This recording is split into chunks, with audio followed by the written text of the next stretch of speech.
Okay, so here's radicals, square roots, part 2. So we're still focusing just on having square roots. And so that means the index is understood as a 2 with our radical signs. And we'll be going to higher indexes in the next section. But here's kind of more the same. So we're going to start out with just multiplying. So this really isn't any different than what we've seen previously when you use the distributive property. So I'm going to have to multiply these together. Now, the square root of 5 is very different than the actual number 5, right? The square root of 5, let me pull up my calculator. So the square root of 5 is really this number right here, 2.23606. It's known as an irrational number right there. Okay, so that's square root of 5. So anyways, I'm distributing this. We don't want to turn it to a decimal, but the point that I'm trying to make is I can't really multiply that together. I can't do 5 times 4 is 20. That wouldn't make sense because one's a square root and one's not. So what I have to do is I have to keep it separate. And it looks nicer if I put the 4 in front and then square root of 5. Because if I put the 4 behind, it might look like 54 instead. So I have 4 times the square root of 5, and then minus, and I'm multiplying 2 times the square root of 5 times the square root of 5. So I'm going to have minus 2 times the square root of 5, and then now I have another times the square root of 5. Now those, since they're both inside the same radical, with the same index, I can multiply that together. So this will become, let's see, 4 square root of 5 minus 2 square roots of 25, okay? And then the square root of 25, I can actually evaluate that because that is a perfect square. That's going to be a 5. So let's see what we end up here. Let's see, 4 square root of 5 minus 2 times that turns into a 5 right there. And then I can clean that up a little bit. Let's see, I'm running out of room, so we'll put it right here. 4 square root of 5 minus 10. And that is my answer for number 37. So I distributed the square root of 5. So a little quick note, because we're going to run into this quite a bit. If you have, and this is for square roots, if you have the square root of some number times the square root of the exact same number, then when you multiply those radicals together, you get that number on the outside of the radical sign. So as you can see right here, square root of 5 times the square root of 5 ended up just being a 5, right? So that's a shortcut you can take if you like. And that's something we'll probably do as we move forward. We'll see a couple more of those. Okay, looking at 39, let's see, I have a square root of 3, and I'm going to multiply it by both of these radicals. Since they're all radicals, that's fine. You can go ahead and multiply the 3 and the 2. That'll give me square root of 6 minus, and then 3 times 7 is 21, so square root of 21.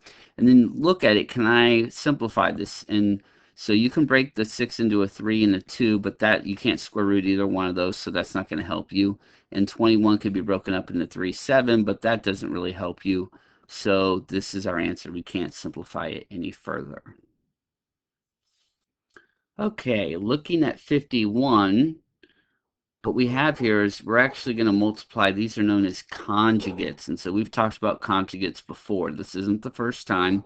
And basically what it is the binomials are, you have the same values inside, but one's plus and one's minus. And so, anyways, these have a special relationship when you multiply them together. And so I'll go ahead and just go ahead and do it, and we'll see that in action.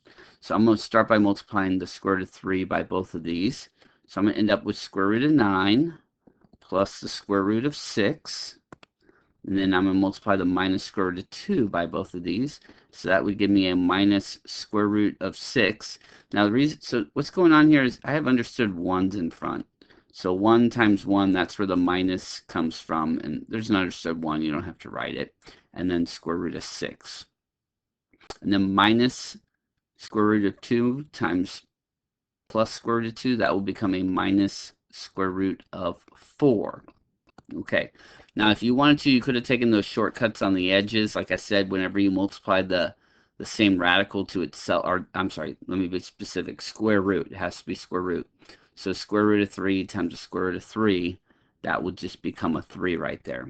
And then here's the special relationship with conjugates. With conjugates, this will happen every time.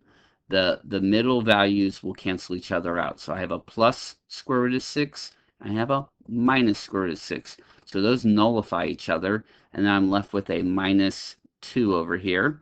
And I can go ahead and simplify this. 3 minus 2 is a 1. So that's what we really like about conjugates, especially when we're dealing with radicals, is that when you FOIL it together, you're going to end up with a nice number in the end. Okay, you're not going to have radicals. Okay, now remember, radicals, square roots that are not perfect squares, those are known as irrational numbers. So I want you to remember that, because it's going to show up again in a moment. Okay, looking at 55, we have conjugates again. So what's going to happen here is we're going to do the same thing again, and we're going to get a nice answer at the end. Okay, we're going to get a nice answer.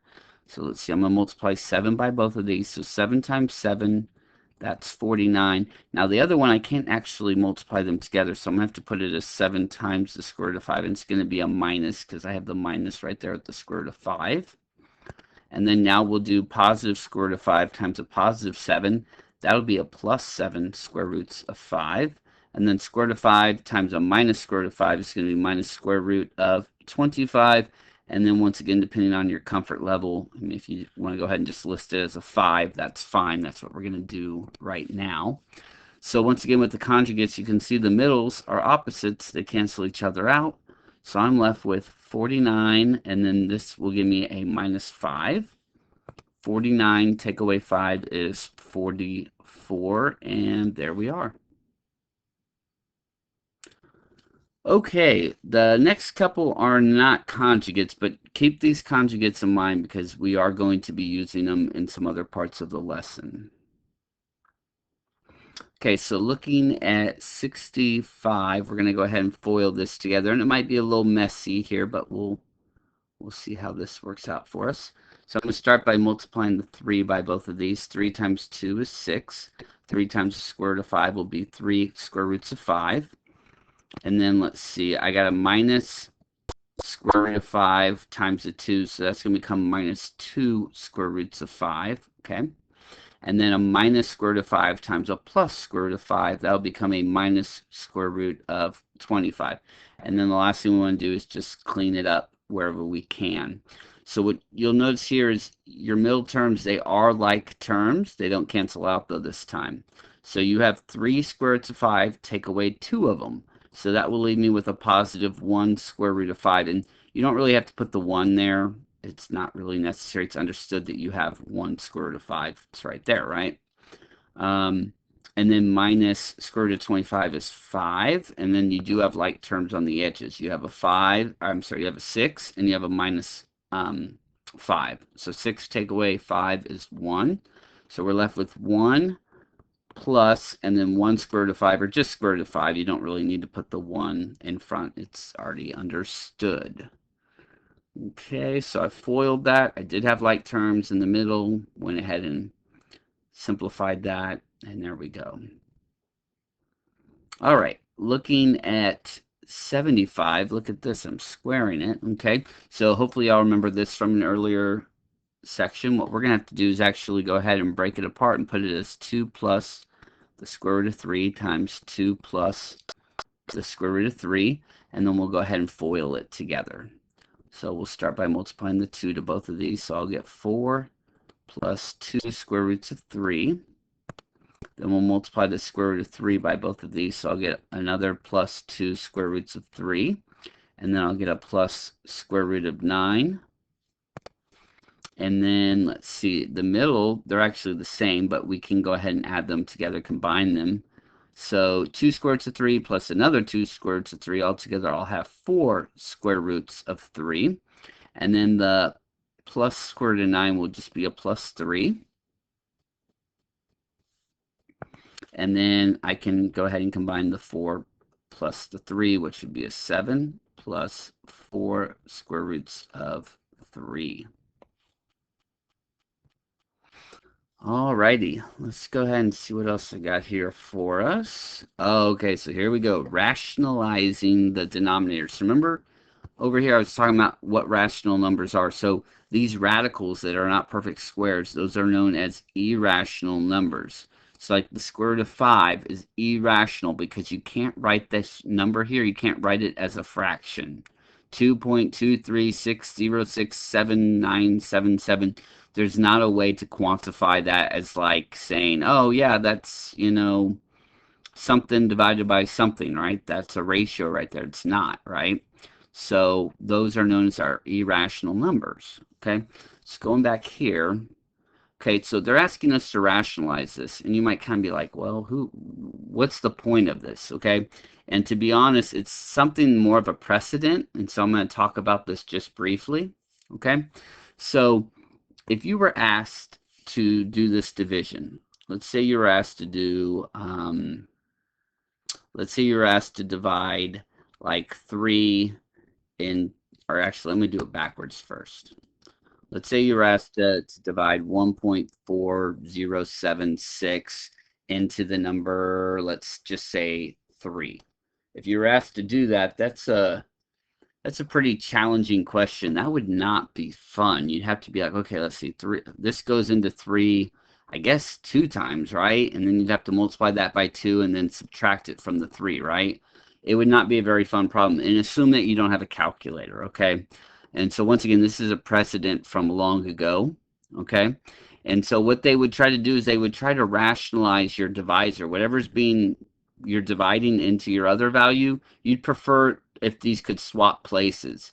If these could swap places, not actually swap, but make this a nice number, like make that the number, oh, I don't know, like 4, and then divide it into a number like 1.6743. So I'm not saying that what we're going to do is just swap them, but what we're going to do is we're going to make the divisor nice, and then the number that's being divided might be a nasty decimal, and that's a much easier task. Okay, 4 goes into 16 4 times. So then let's see, multiply that, but 4 times 4 is 16. Subtract that, bring down the 7. 4 goes into 7 1 time, 1 times 4, and so on and so on. And it would be a fairly straightforward process as opposed to what I was doing over here, okay? All right, so now that kind of gives you a little bit of background about this. So, hundreds of years ago, the way they would get around situations like this is they would do a thing called rationalizing the denominator. So the idea is your denominator needs to be something nice, a whole number, okay? And so if you look at the first example right here, we have 1 divided by the square root of 2. Well, square root of 2, once again, let me show you what that number is. So if I were to take the square root of 2, that's 1.41 so-and-so. And if you tried to divide that into 1 without a calculator, that would be a very challenging task. It would take you a long time, okay?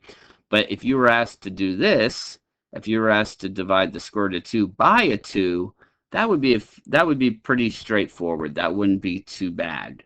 So you'd have to divide 2 into this number I have up here on the screen. That's a much easier task than trying to divide this number into the number 1. Okay, and so the way we rationalize it is that you can see in the example, you basically just multiply the top and bottom by what the denominator is. And so you're using that rule I showed you on the previous page, that if you have the square root of a number times the square root of the same number, then it's going to equal that number right there. Okay, so see, square root of 2 times square root of 2 turns into a 2 on bottom, and then on top you have square root of 2. Now, just to show you that these two are equivalent, I'll show you in the calculator real quick. So 1 divided by the square root of 2, right there is 0.707. And then if I were to do the square root of 2 divided by 2, divided by 2, it's the exact same answer. So once again, you're probably like, well, why am I doing this? It's the exact same thing. Like I said, it's kind of a precedent thing. And so whenever we're dealing with these numbers, we always want to rationalize them. And so if you go on to trigonometry, you're definitely going to be rationalizing a lot.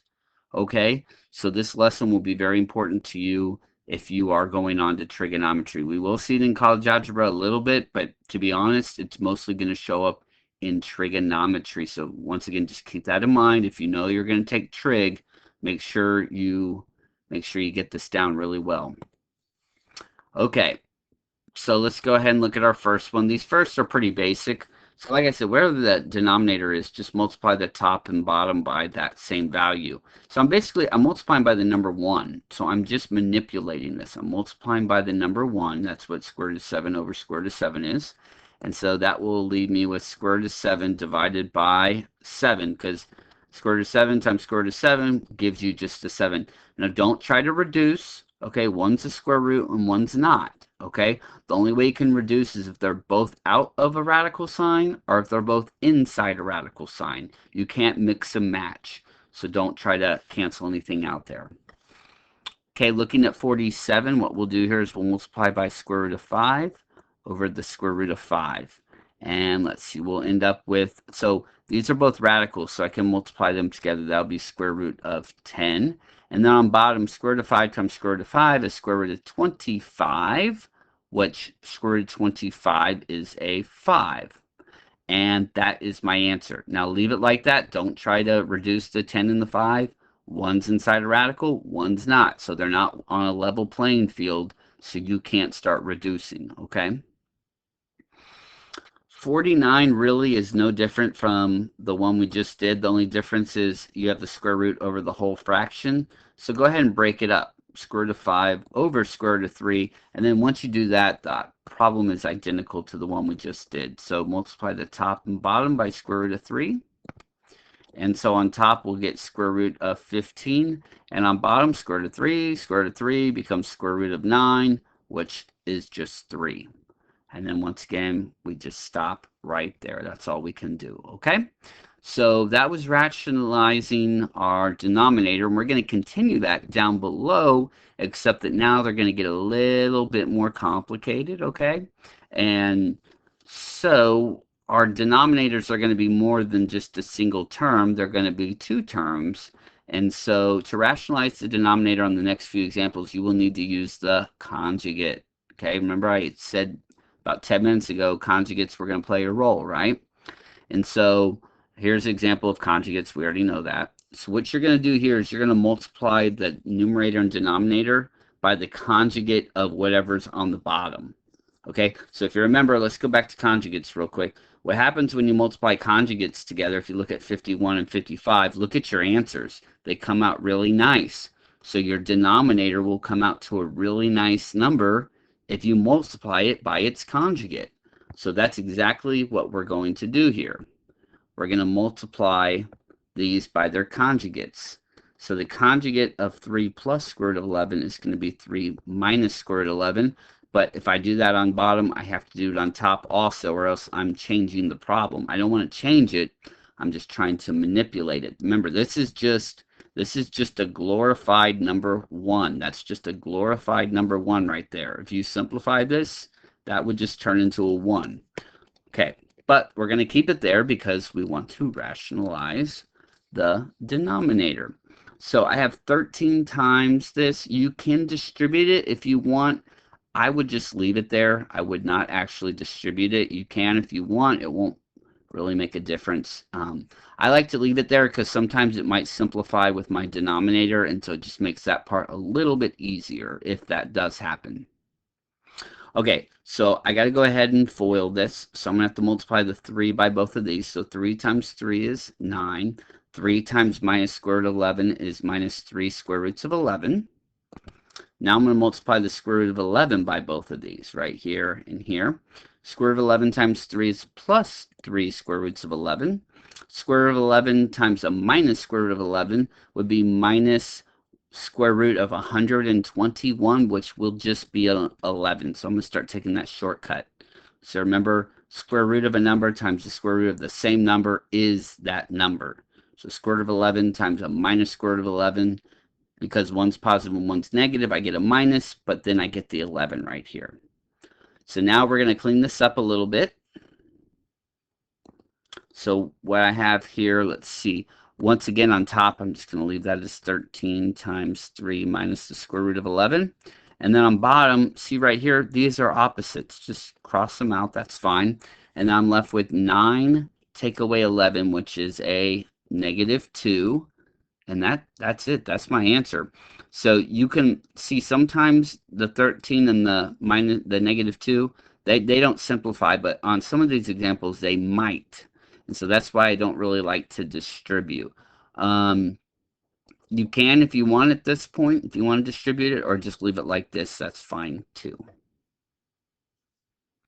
All right, so I just have two more of these for us to look at, and they're pretty identical to the one we just did. So right here, we're going to multiply this by the square root of 5 plus 2, the conjugate of that.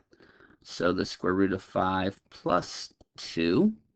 So once again on top, I'll just leave that 7 on the outside for right now. Okay. And then on bottom, I have to FOIL this. So square root of 5 times square root of 5 would be square root of 25, which is just a 5. Okay, that's what I get right here. Square root of 5 times square root of 5 is 5. Square root of 5 times a plus 2 is plus 2 square roots of 5, right? Then now we're going to multiply the minus 2 by both of these. So minus 2 times square root of 5 is minus 2 square roots of 5. And then minus 2 times a plus 2 is a minus 4. And then what we'll see happen here is the middles cancel out. So I'm left with, let's see, 7 times square root of 5 plus 2 all over 5, take away 4, which is a 1. Okay, if you leave it like this, they're going to count it wrong because really it's not necessary. Whenever your denominator is 1, you don't need to list it as a fraction. So just write it as 7 times the square root of 5 plus 2. And if you want to distribute the 7, you can. I would just leave it like this. Okay, we got one left here. All right, so the conjugate here is going to be square root of 5 minus the square root of 3. Square root of 5 minus the square root of 3. All right, so on top, once again, I'll put the 6 right there. Square root of 5 minus the square root of 3.